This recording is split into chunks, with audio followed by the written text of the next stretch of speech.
Welcome back, everyone. How we doing? It is Richie of the Richie Hicks Jr. Sports Podcast, here with my frequent visitor and Giants brother, Mr. Idris Salam. How you doing, bud? What's going on? Let's get this started. We got a lot to talk about. Yeah, we got this draft. Yeah, man. We both rocking our blue. Yeah. Oh yeah.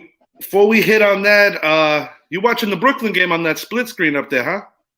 Yeah, gotta. What's our score right now? Seconds. We got 25 seconds left in the quarter. Second quarter is 58-50. Boston Celtics.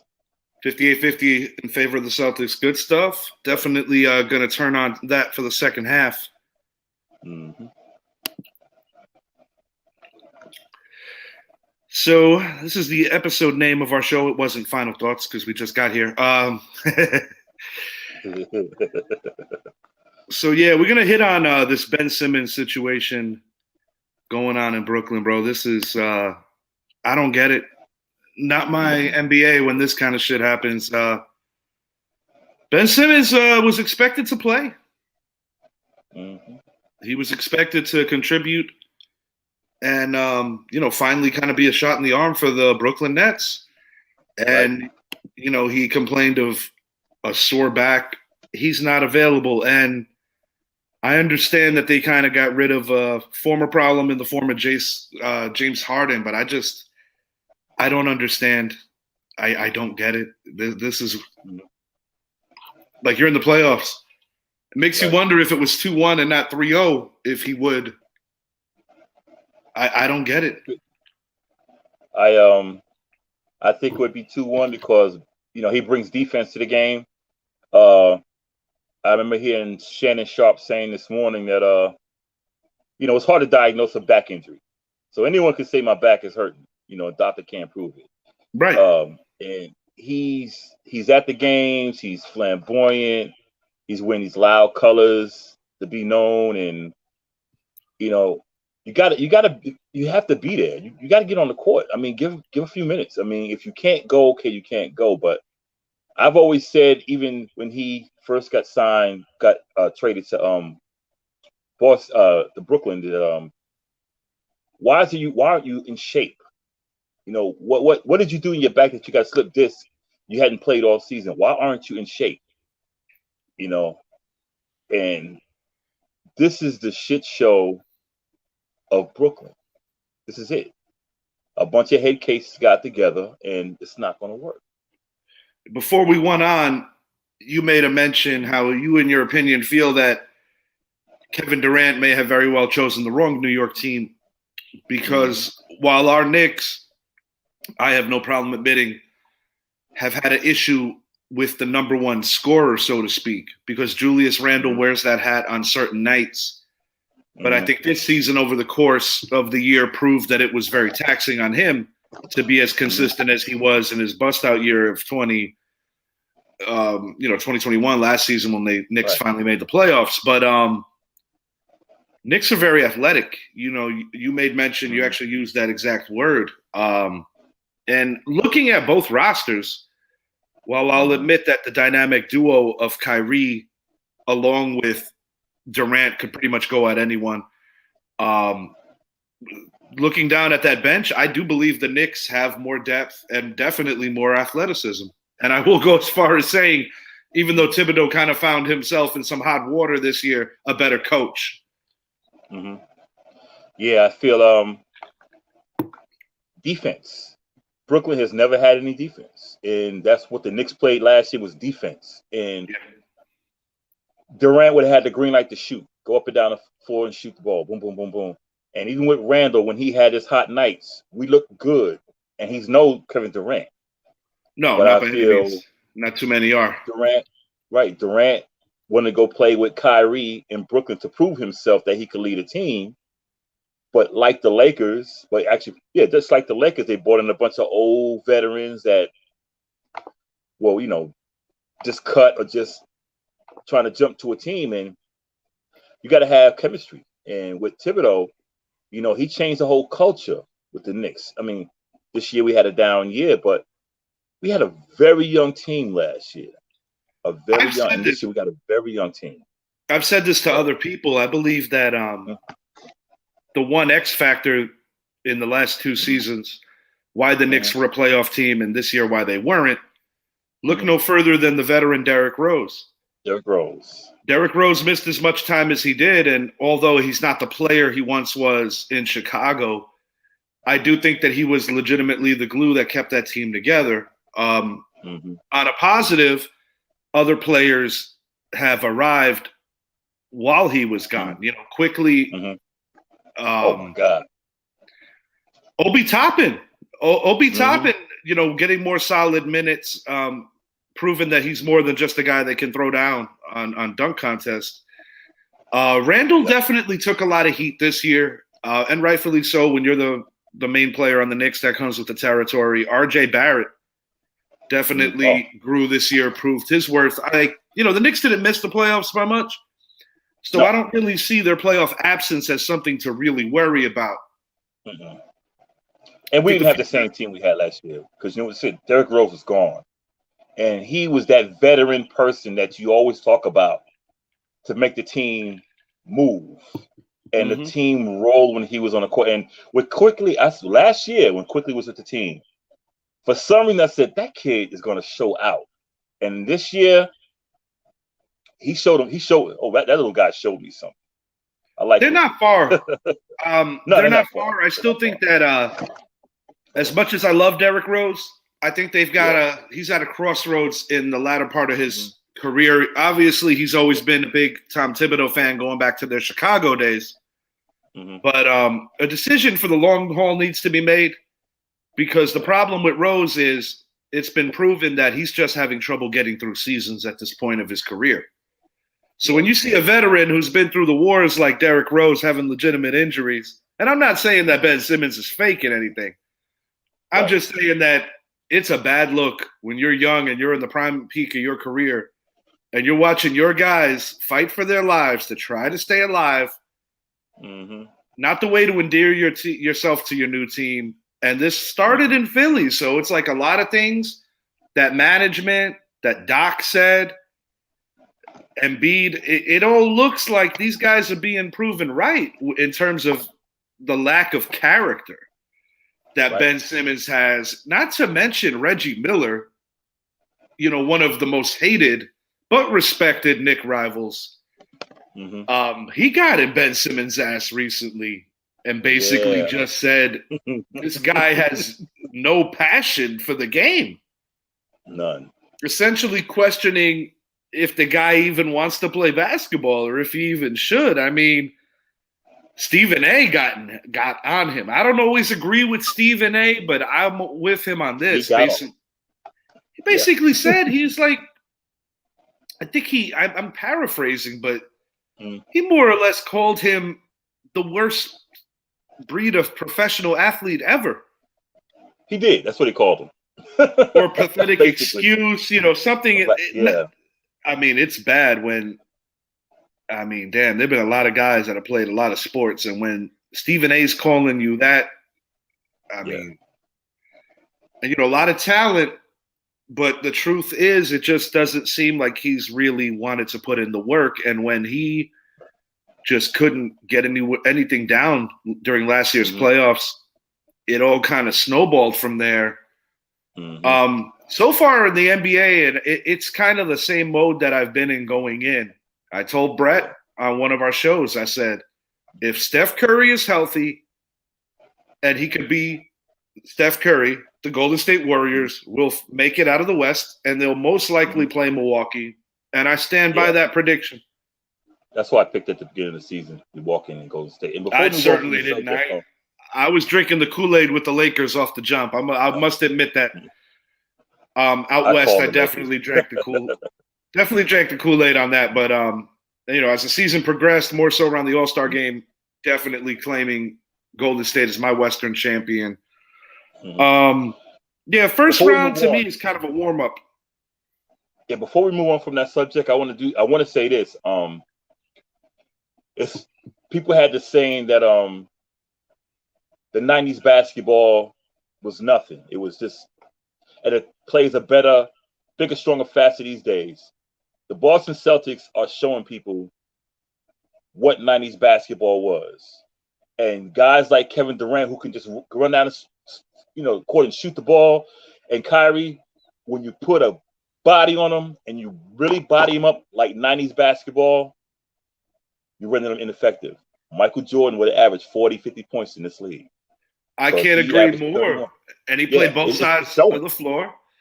Right. And you make a great point because, and I'm going to keep it on the same franchise. Mm-hmm. Dare I say that in the 80s, the Celtics were trying to show the flashy Lakers that they could still play team-centric ball like they did in the 60s. Right. None of them were athletic. None were athletic. Bro, the most athleticism they got on that particular squad, probably at the point guard position with Dennis Johnson. But he's an old guy. Yeah, and he wasn't young. And then as Bird started aging, and when I say aging, I mean more so. Now that's a guy that had a back issue.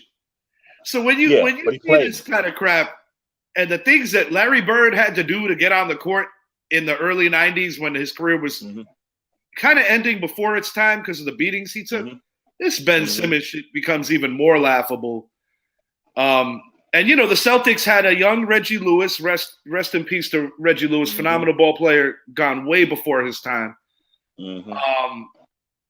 But that was that. They got set back a couple of times. Obviously the Len Bias tragedy. But the point I'm making, we're talking about athleticism. Reggie Lewis was just scratching the surface when he lost his life prematurely. But yeah, and once again, that's another great glaring example of a guy that had the heart of a lion, because this man knew that he was taking his life and taking a chance every time he played the game that he loved, and he wanted to be the ultimate provider for his newborn and his wife. So to me, a guy like that's putting it on the line like that, whether advised or not, that gets my ultimate respect. And there's a reason why that era and the era that preceded it in the 1980s with Bird and Magic was the golden era. And let me ask you, man, you up to date on that Lakers show? I haven't watched it. I have watched it, but I hadn't watched I gotten behind, but from what I've seen of it, I need to pick it back up. I like it. Yeah, I'm up to date. Yeah, I don't know if doesn't like it, but I'll tell you what, though, his character is so vital to the success of that show. Yes. And I love it. I love it. I suggest anyone that has a chance, watch Winning Time: The Rise of the 80s Lakers. Just a phenomenal show. They're killing it, man. It's a great show. And while we're talking about, go ahead, buddy. I'm sorry. And let them know that people, this is not a biopic. This is just a show. And a lot of players are getting mad. It's like, no, this is not about you got. This is just a show. Scottie Pippen opened up the floodgates with that sensitivity. Yeah. And the truth is, if I'm an older man and I played in the league, say, some 25 or 30 years ago, I'd be happier than a pig in shit to know that they're talking about me on a show. I'd have my grandkids sitting on my lap just being all kinds of fired up. So I don't know what all the anger is about with some of these guys, but I really don't care, man. They're making a great show out there. They're making a great show out of it. and one thing, we were talking about the Simmons work ethic, so I got to go straight here. This affects our team. Another guy with a world of talent, but questionable work ethic. Darius Toney actually arrived on Saturday. I will give him a little credit.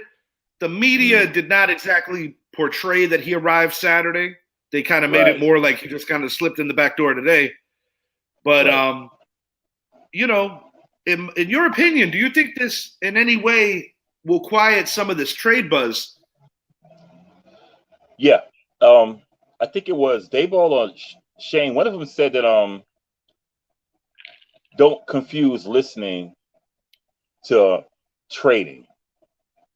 He said they gotta say that too to a level. I mean, they gotta try to mend it. Yeah. I feel that if you're not there, I think it's more about sending a message. Amani Toomer said it best.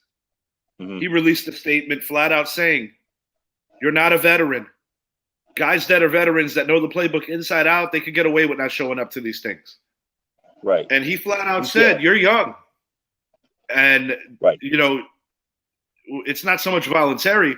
It's voluntary to show what you could do on a week-to-week basis on Sundays. So, right. I got to give it to the veteran Amani Toomer. I completely agree. But, we're going to see. I mean, Tony showed some moments of brilliance, but he had some injuries. Mm-hmm. Yeah. And, but I definitely think that he has the ability to be a phenomenal player. And when you consider where he went and who the Giants could have had, you want to see that commitment from him. Because I don't think in Big D they're looking for Micah Parsons. And I'm not going to sugarcoat it. Micah Parsons had a phenomenal rookie year. He had a great year. And Tony owes it to his new head coach, his new GM. He was a Gettleman pick, and Gettleman was a prick, getting rid of a lot of Jerry Reese guys. Yeah. Some of it which I supported, but some of it seemed maniacal also. I'll try to be fair and say both sides of it. Yeah. And you certainly don't want to piss off the new regime. And I don't think it's so much about pissing off. I think they wholeheartedly want to see a commitment here. Because what I see from the new regime is they don't care about your star status. No. They don't care. No. You need to show up for work. You need to perform. And I like that because it's putting everybody on blast. Like, hey, we can replace you. You don't want to come here to play? We can replace you. There's a lot of guys out there, 3rd, 4th, 5th rounders who would love to get on this team. So. And what I really like about what they're trying to do is it's all open competition. But from some of the videos I've seen, it seems like he has a nice rapport with these guys off the jump, because I don't think he's coming in there trying to reinvent the wheel. Right. He's not trying to come in there as Coach Badass and act like, this is 1986. Because that era is long gone. And I think part of being a great coach in today's times, you got to implement the old school philosophies and values, but you've got to do it in a more, I guess you could say, eloquent way, because a lot of these dudes, it's a different game. Yeah. Because when you think about, I guess, who would be the best defensive player? Okay, Aaron Donald, let's say. Yeah. Now, Aaron Donald is very coachable. I'm not even trying to question that. Right. But if this was, I guess what I'm trying to say is, can you picture seeing a coach screaming at Aaron Donald and questioning his work ethic the way that Bill Parcells used to do to Lawrence Taylor? I mean, early on, from a mental standpoint, Parcells kind of broke him, and they had to have that man conversation that he was like, listen, you can't keep making an example of me like that and expect me to be my best. And I guess that goes with knowing the player and just knowing that some guys you got to coddle and some guys you got to get on. But he definitely knew how to hit the right buttons. And the reason I mentioned Aaron Donald is because he gets a lot of comparisons to Lawrence Taylor. Strahan said that about Coughlin too, that Coughlin came in, with the military. They had to say, hey, chill. Let's, and once that changed Coughlin's mentality, he became more of a friendly coach, but still business, started winning. And the truth is, there was still a respect value there between Stray and Coughlin because of the fact that Strahan's father was a lifetime military man. Right. And little known fact, actually in Army boxing, he actually knocked out the great Ken Norton. Strahan's old man. Strahan's old man. So I mean, we know how tough Mike was. So I said to myself, geez, I would have loved to see Strahan's old man fight. But recently, Strahan recently lost his father less than a year ago. But rest in peace to him. But definitely a cool story, a really cool story. Wow. I didn't know that. If I had to guess, I feel like I found this out maybe on America's Game, but I'll have to look back. It might have been one of the America's Games. NFL Network's got such a detailed library with that. Yeah. But the NFL Draft, bro, we are less than 72 hours away. I got a lot to say here. But I'm kind of giving my personal draft predictions. I'm going to kind of go 1 through 10 here, and then we're going to elaborate about some other stuff. But, by all means, chime. Let me know if you think I'm out of my head or whatever have you. But at pick 1, I think it's the safe, easy one. There has been some buzz that Trayvon Walker might be going at the number 1 pick. I still think when it comes down to it, even if they are a little closer in projections and even if the team is not 100% sure, I think you go with the guy that's more polished and has more game time. That obviously is Aidan Hutchinson. This dude, he reminds me of a couple of different players. I feel that he's got the intelligence of, say, a young J.J. Watt. I feel that he's got the violent nature and just get after you constantly, almost like a Kevin Green.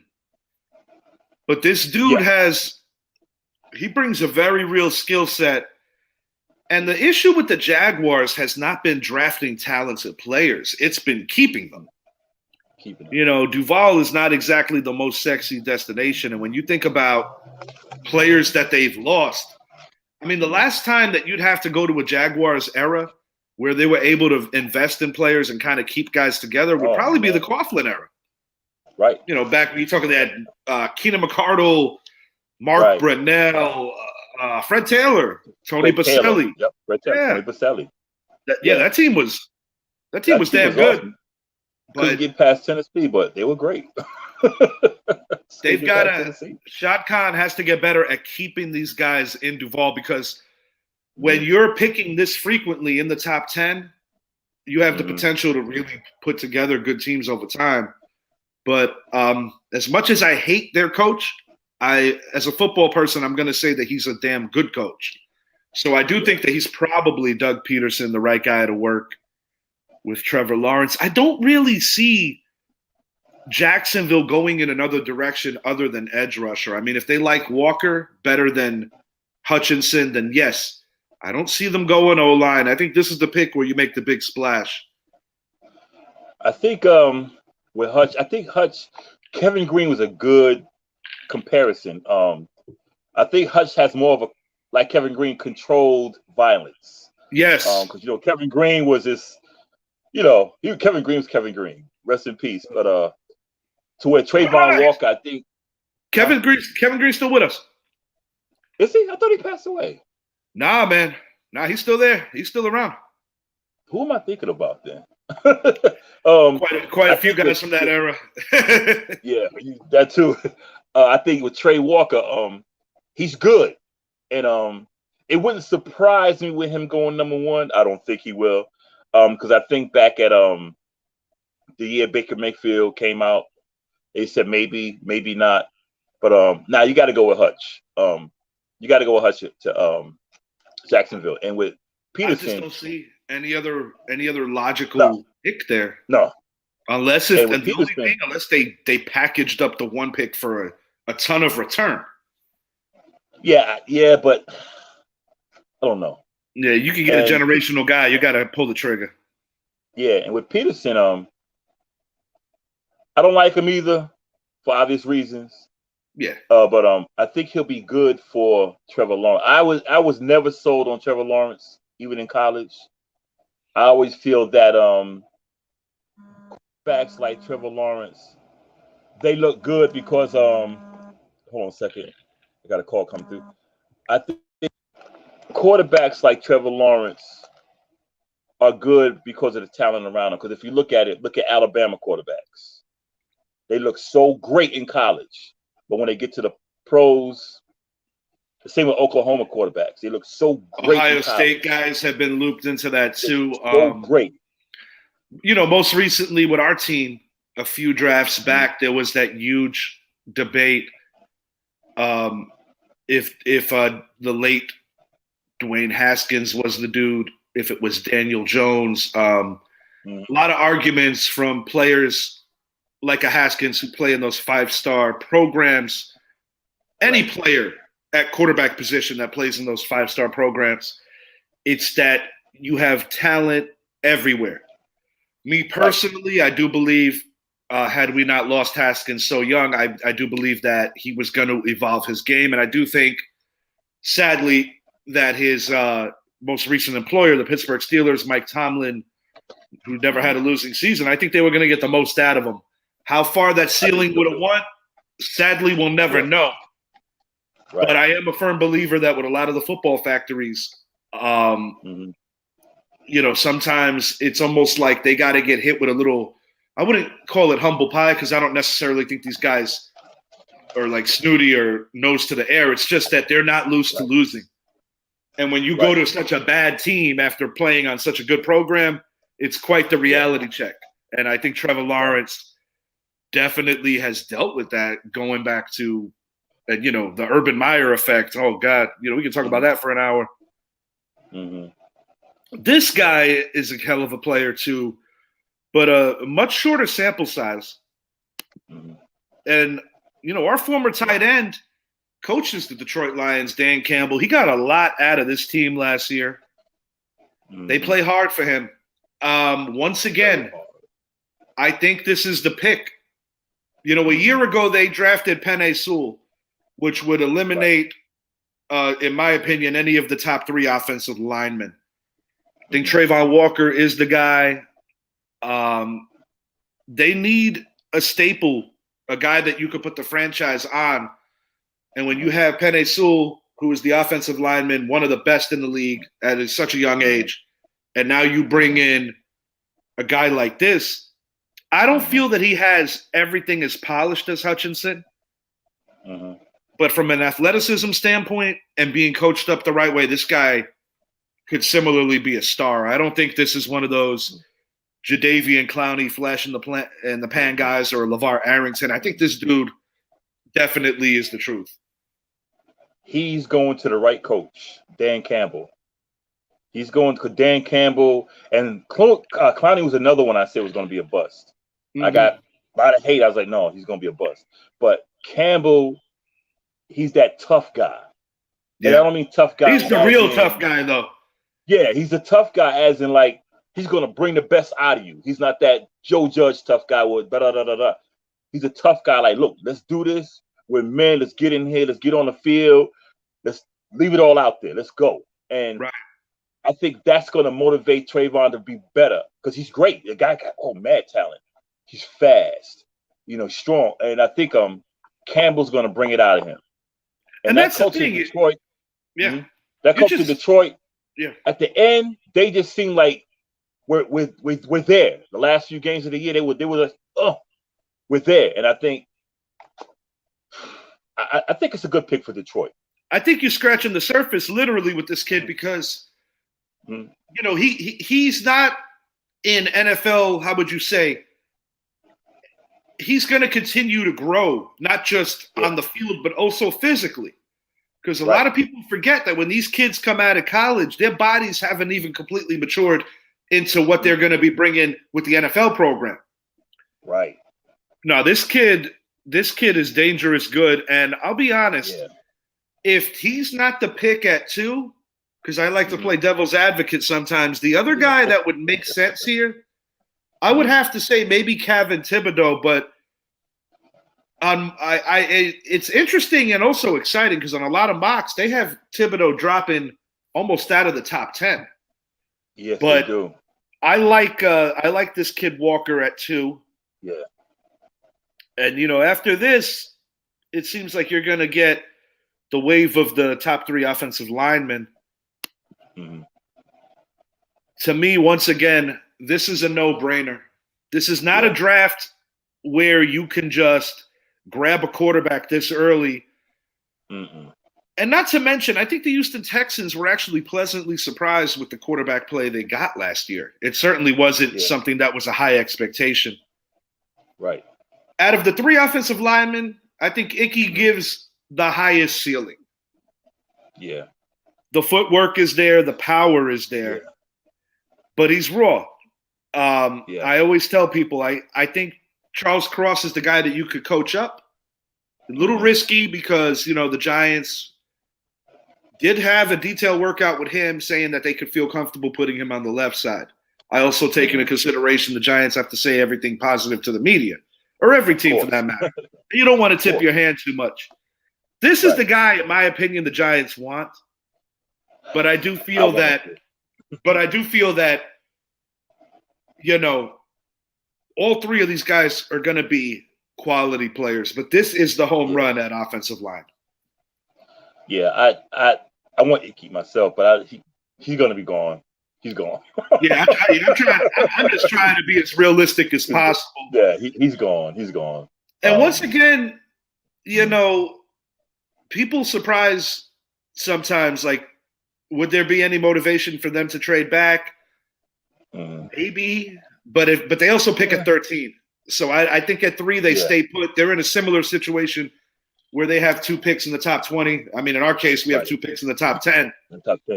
But not much to see here. I think Icky is the guy. Our in-state rivals. This could be interesting because a lot of people are skeptical if Sauce Gardner is a product of a good program. Playing corner in the NFL nowadays is so tough. I feel it's a pick of need, but I'm not going to lie to you. If I was the Jets and I'm picking 4th, I'm taking a pass rusher. I agree. Or a receiver. Yeah, because and this is not to knock Cincinnati, but as great as they played this year, they still didn't play the level of competition as Alabama, LSU, let's say Ohio State. They just didn't. And when they got in the bowl game, they got slaughtered, and the pass killed them. And when you come to the NFL from college, I think other than quarterback, corner is hard because the game is geared around passing, and you got these quarterbacks that it's hard. It's really hard to play. And if I was a Jets, I'm picking Russia. They need defense. I'm picking a Russia, or I'm picking a lineman. I'm picking an edge rusher or something. I'm picking somebody that's going to go after the quarterback. The reason why I think this could be a thing, though, is because historically upstairs, that regime likes to play it safe. And according to team need, this is the position that kind of outweighs everything else. I mean, shit, they could even go safety and get my guy Hamilton from Notre Dame. Yep. This is the pick that I believe they're going to go with. And we'll see. But they definitely, I think, similar to us, could go a lot of different ways. I mean, I see it on some mock drafts that don't have the Giants taking a lineman in round 1, hitting defense twice really hard. And while a lot of people might come out of their skin, I take into consideration, and that's when you got to think, what's the fall off between the 3rd best lineman and, say, the 4th or 5th one? And that's where you start talking about what gives you more value. Because one thing we could both agree on, this team's not getting fixed in one draft. No. It's going to be it's not going to be one draft. I think this is just a start. I like what they're doing thus far. And as draft day gets closer, my gut tells me that they're actually going to stay put at both picks and pick the 2 best players they can get their hands on. But I do think that there's going to be some kind of tricky trade at some point in this draft to try to get a decent return going into next year. Because the more I think about it, next year's a good quarterback class. True, I get that. But this isn't next year, and I feel that you got to do what's in front of you now. And while I'm not saying that trading back isn't a possibility, and you know what? Let's talk about our team. I'm tired of having that. This is who I got. Evan Neal. This is the safest of the 3, the most polished. And this is funny, and I think you'll agree with this. You know how when we talk about quarterbacks or skill position guys that play on these 5-star programs, we'll be like, man, maybe he looks better or so-and-so because everybody's around. When it comes to the trenches, these are the real ones because he's already dealing with NFL caliber edge rushers, NFL caliber linebackers, defensive tackles, anybody that he has to, mix it up with every weekend. No off days. every weekend. In the trenches, I wholeheartedly believe that this is the safe pick. Because I alluded to Icky saying how he's a little raw and how he has the highest ceiling. I think this guy is the steady Eddie pick where you could feel safe about like, I'll put it to you like this. If this guy's on the board and we take Charles Cross, I'm going to be a little angry. I'll be more than a little angry.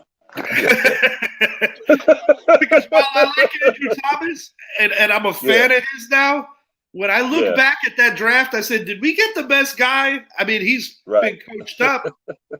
And I think most Giant fans are feeling good about him now. But off the jump, I was like, yeah.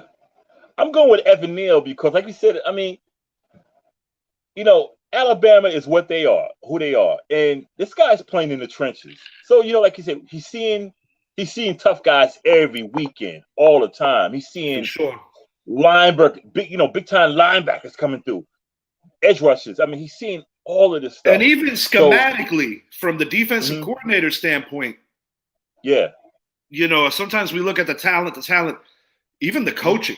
You're dealing with an upper echelon of coaching when you're dealing with these programs too. Yeah, because see, he's dealing with Nick Saban.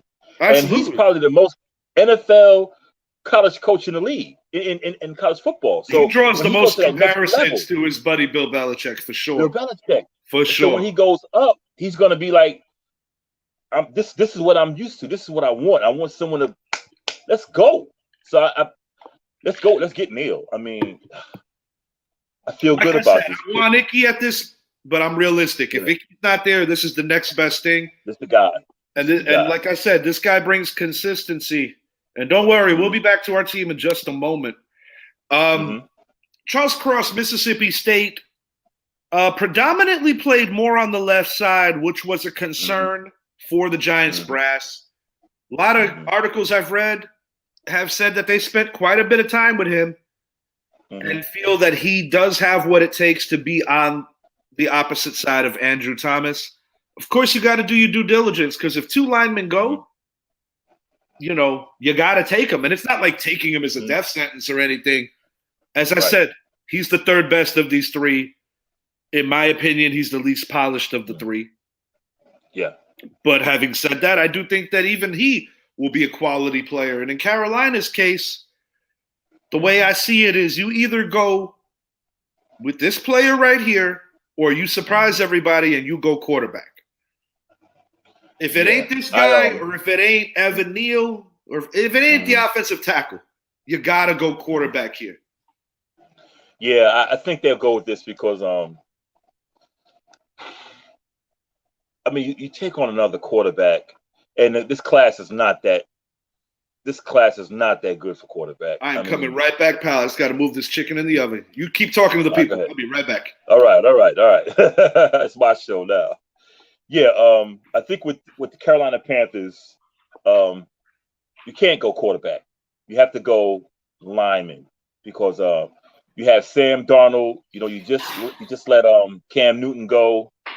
You know, and you got Baker Mayfield out there. You're going to take on another contract, and you know, you need people who's going to shore up the line. You have to have them. With Cross, I feel Cross is good. And I really have an issue with lineman that plays the left side moving to the right side because we had that issue with Eric Flowers. When he played the side he was supposed to be in his first year, he did damn good. But when he was moved, his career just went downhill. And there is a difference between the left side of the line and the right side of the line. 90% of the time, the left side of the line is the quarterback's blind side. And there's a difference between a cooking mitt and a club. Let me take this off.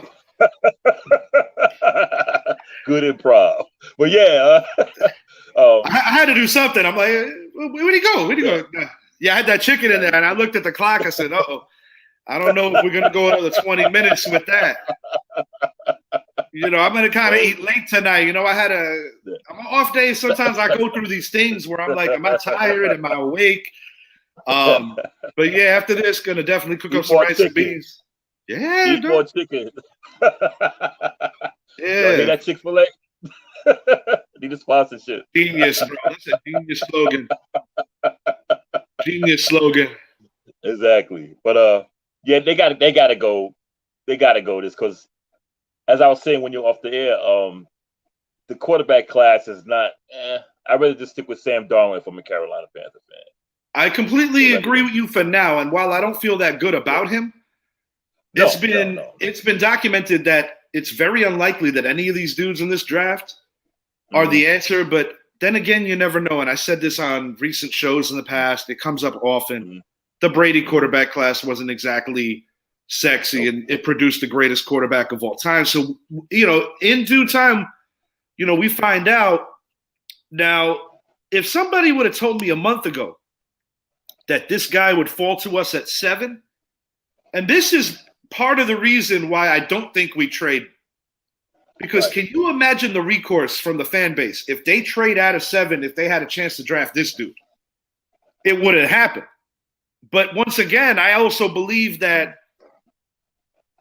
it could be him, or we can go back to our first 2 players. It could be Trayvon Walker over here also. Right. I think with Thibodeaux, okay. Now you go. You got this. Go ahead. With Thibodeaux, I think his issue they're talking about is his commitment, character, and everything like that. Because his play on the field is, but they're thinking like he takes plays off, blah blah blah blah blah blah blah. I don't like that, and I'm not talking about him. A lot of players take plays off. I mean, no one goes 100%. Yeah, Michael Strahan early in his career got accused of some of that character stuff, and people forget Strahan didn't turn into his own entity until he got switched to the opposite side. Right. He struggled first couple of years, and greatness didn't exactly look like that was going to be part of the future for him. Look at Warren Sapp. Warren Sapp's a good example too. And he surprised a lot of people. He did what he came to do. He came to work every day and showed out. So ultimately, everybody's trajectory is going to be different. Yeah. Ultimately, it's about getting to the ceiling to the best of everyone's ability. I'm gonna put it to you like this. And since we're on our team, I might as well hit on this now from a potential pick 7. That is my pick, though. Mine too. Yeah, I mean, like I said, a month ago, I wasn't buying that he could fall. Now I'm starting to believe he could. But in the event that we did trade back, to me, it's simple. The Saints are picking at 16 and are in dire need of a future quarterback because Jameis Winston, even if he's it this year, he's not it. Yeah. And you have the Pittsburgh Steelers who signed veteran Mitchell Trubisky and, as I alluded to on the last show and earlier, sadly lost his backup, Dwayne Haskins. So the Steelers are in the market for a quarterback now. Steelers are at 20.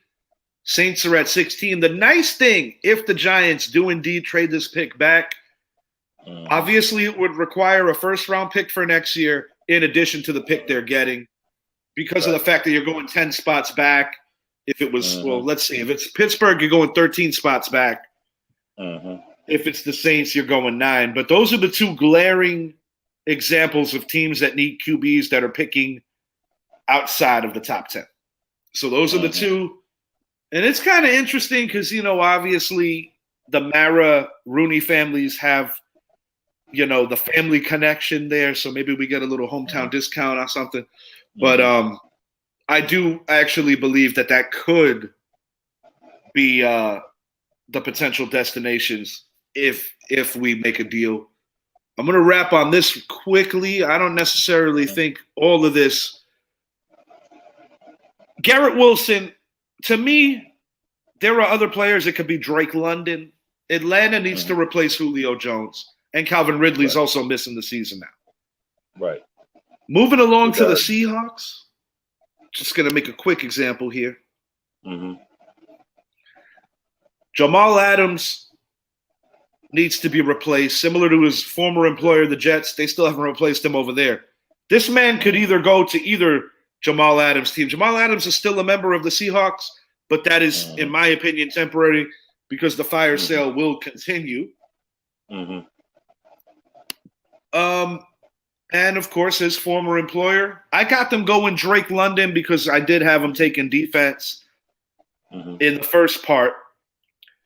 But I do think that one thing that it appears that you and I both agree on is that while this is going to be an exciting draft, it doesn't necessarily have that star power offensively like previous years.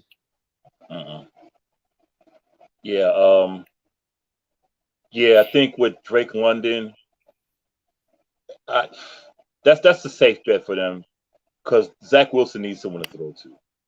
For that number 7 pick, if we don't get Thibodeaux, it's going to be valuable with Pittsburgh and New Orleans, especially Pittsburgh needing another quarterback. You know? Yeah, I mean, like I said, a lot of what happens in front of you influences what you're ultimately gonna do. Right.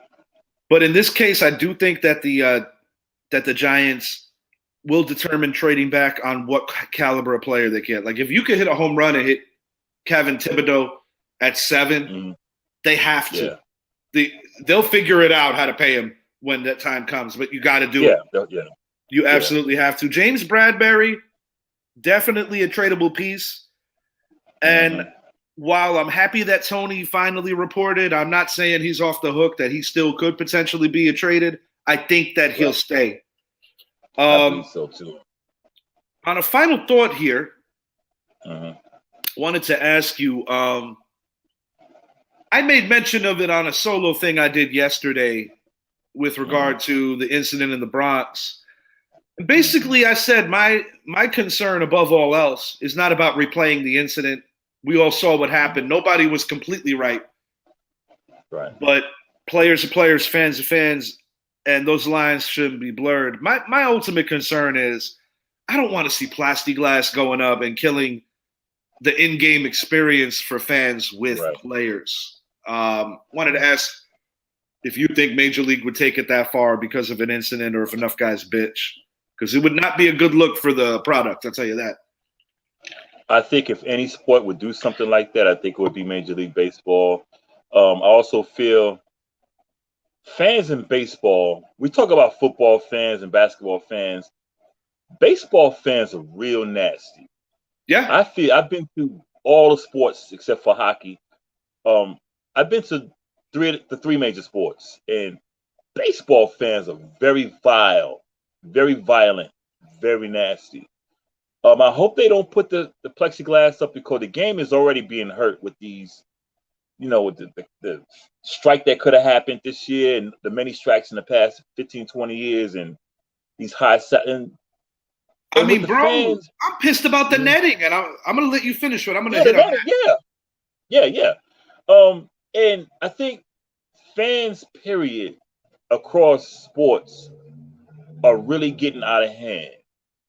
Although I felt Kyrie was just a little baby about it, in some ways that he had a point, but I think the message came from the wrong messenger because this guy.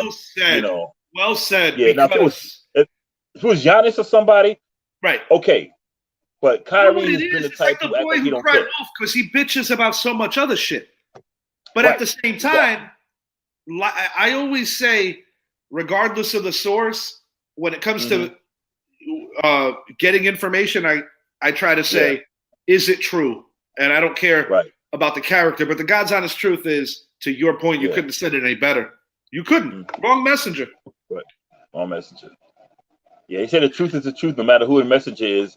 True that, but sometimes the messenger may be the wolf himself, So, but you were saying about the netting. No, the thing I hate about the netting right now is because I remember when I was a kid going to these Yankee games and my old man, if we ever sat in those kind of seats, whether it be on third baseline, first baseline, my old man always told me, have your head on a swivel. Because if you get those foul balls, they're coming in hot. And old traditional baseball is like if you're sitting in a section and somebody took one off the body because they had their head up their ass, that would almost be like a joke of like you're an idiot fan etiquette type stuff, especially in our place, or if you go to our rivals in Boston, real baseball fans. But personally, I feel that the netting is put up because you got too many knuckleheads that want to be on IG, that they want to take a picture. I mean, sometimes, dude, I'll watch these games and, the real expensive Tracy Morgan seats. Mm-hmm. You'll see, like, some people that are in their phone so long that I'm not even 100% sure if they know they're at the game anymore. Right. It's a trip. Right. It's a trip. It is. It is. But to answer that about the netting, I wholeheartedly believe that's why it's up. This other plexiglass stuff, I think MLB doesn't want to go that route because, like I said, when you're in the outfield, there's like a different dynamic because some of your realest fans are the ones, whether it's the 7 line in Queens, whether it's the judges' chambers in the Bronx, or the bleacher creatures, which has been around forever. Bleacher creatures, that's another entity too. And then you're talking about that. I haven't heard that in years. Yeah, that's a whole other entity in its own right. But point to be made is that it's part of the culture of baseball where, like, as a visitor, some of that's actually enjoyable if it's done within the right, realm and reasons. Like, nobody should be worried about playing a game thinking that they're going to get something thrown at them. I mean, shit, even in the Met game last year, not nearly the same deal, but Judge got pelted with a couple of ice cubes, nothing nearly as dramatic as what happened. But, looking back at it and taking off the fan hat, I'm on Miles Straw's side on this one because at the end of the day, I'm defending my guy. Right. And, fans, whether it's our fans or anybody for that matter. But I did have to chuckle a little. One of my buddies, basically said that it was despicable. And, he happens to be a Boston fan. And I I wouldn't say bit my tongue. I'll say I held off my type. But I said, dude, it's not cool what happened. But ask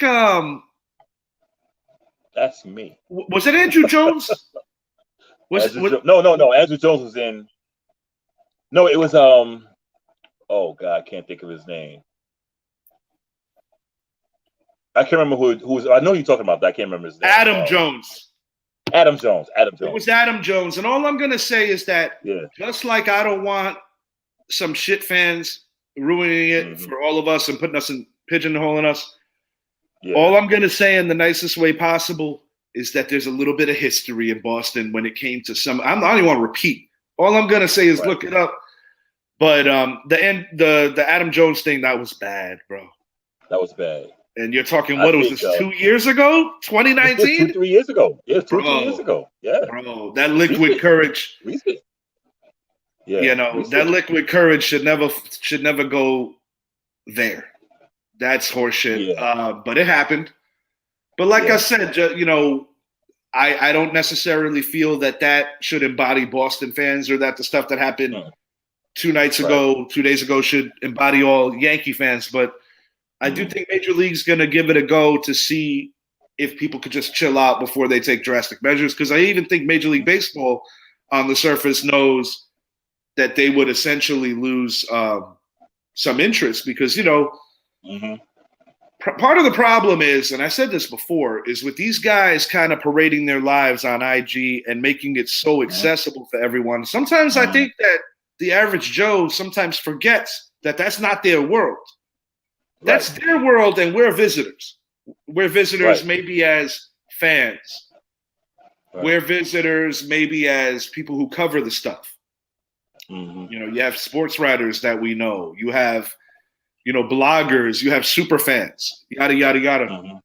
And while it's amazing to have that kind of access to, at the same time, it's like you still got to know that you're visiting. And I think that's the best way to make the analogy. I say, baseball is probably the most fan-friendly sport. Basketball, yes, you got the players on the court, but with baseball, I feel that's the more personal with fans because you get to catch a ball. Basketball you don't get a chance to take a basketball home. Football you don't get a chance to take a football home. Yeah, if the guys are cool, they might throw you their kicks. Like Russell Westbrook's known for that. Right, but you're going to get yourself a baseball. Somebody's going to get more than one baseball in the crowd the players fly into the stands all the time, and I think there's more interaction with baseball. But the I would sad have to part about agree it, with you. yeah, the sad part is that interaction happens to go awry, like the other night, Yankee Stadium, and in Boston. I mean, One thing I think gotta it's say. Mhm. Go ahead. I'm sorry. No, that was it. That was just a frustration sigh. Like, man, it just go ahead. No, it makes you wonder, and you don't want it going that route. Time will tell. Right. But one thing I gotta say, and this was September 12th last year, it seemed like the kind of game where you could have had a couple of fights in the stands, or even a fight on the field. I'm talking about when Giancarlo Stanton and Francisco Lindor were kind of going at it, jawing at each other. The Mets ultimately won the game. Stanton won 1 yard twice, Lindor 3 times. And we were right there to see what potentially looked like it could have been a team fight. But truth be told, and this was interesting, the Met fans and the Yankee fans were clowning on each other all night. Yeah. But it never got to that level of pure ignorance. And I don't know if maybe it's because as a city we were still kind of solemn, honoring those lost for 9/11, because I did go to the 11 and 12 games. But to be honest, I actually think that it was just, a decent showing. I do try to take into consideration it was opening day of the NFL too. So I think by the time Sunday came around, I think everybody was a little exhausted, and that might have been beneficial, because we were tailgating at the marina. Yeah. And, we were chilling out. Everything was pretty cool. And we went in, but we were exhausted. Like, we were watching the Giants game outside, and then we made it up into the stadium. Yeah. 9/11 was intense. You had guys running on the field. There were times during that night where I legitimately felt that we could have gotten a fight. We just didn't, So, all I'm going to say is that good friend of the show, Richard Doherty, my boy, that's my day one. I know that kid since I was born. And he almost got into a scuffle with one of his own from the 7 line. What? I'm gonna leave it there. All I'm gonna say is that dude was a knucklehead. That ain't no real fan. That's all I'm gonna say about that. Is I said, geez, I thought my boy was gonna lay him out. And the thing that got us mad is that we missed out on Joe Torre and Bobby Valentine, because I'm like standing right behind my. Oh yeah. You heard about this, right? Yeah.